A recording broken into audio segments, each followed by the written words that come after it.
मेरे मॉम चाहते थे कि मैं गांव से निकल के शहर चला जाऊं, कहीं ऐसा ना हो कि ये कुछ कर ना पाए लाइफ में। शहर में ज़्यादा अपॉर्चुनिटीज़ होती हैं। ऐसे गांव से लुधियाने आना मेरे लिए ऐसा था, पर मुझे ऐसा लगा, मैं कुछ 11 साल का था तब, तो मेरे मामा जी के पास, वो लुधियाना रहते थे, वहाँ भेज दिया। पर मुझे ऐसा लगा जैसे मुझे घर से निकाल दिया किसी ने। क्यों मुझे भेजना, मुझसे पूछा भी नहीं। तब मुझे बहुत बुरा लगा जब मुझे भेज दिया गया। जब मैं बस में लुधियाने जा रहा था, मुझे इतनी गंदी फीलिंग आ रही थी, मैं क्यों जा रहा हूँ घर से, मेरे घर वाले मुझे प्यार नहीं करते, इन्होंने मुझे क्यों निकाल दिया है। तब मैं कुछ 1-1.5 साल नाराज़ रहा।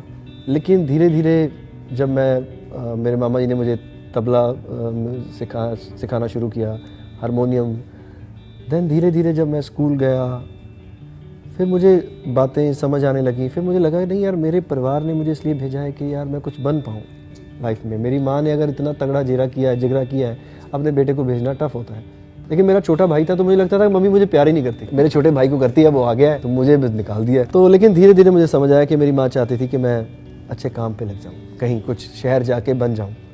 वहाँ से मेरी जर्नी स्टार्ट हुई। फिर म्यूज़िक स्टार्ट हो गया, फिर कंपनी के पास गया, फिर उन्होंने मुझे बाउंड किया, फिर मैंने गाने किए, एल्बम्स की उनके साथ।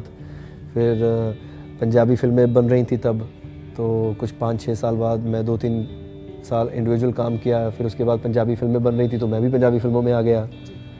तो फिर पंजाबी फिल्में कर करके हिंदी का ऑफ़र हो गया। तो मतलब अपने आप ही सब।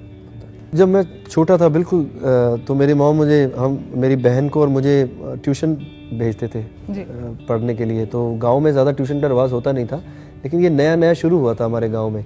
एक मास्टर जी थे, शर्मा जी, वो पढ़ाते थे और हम सब उनके पास पढ़ने जाते थे। बड़े गुणी इंसान थे वो हैं। तो वो कविता लिखते थे। तो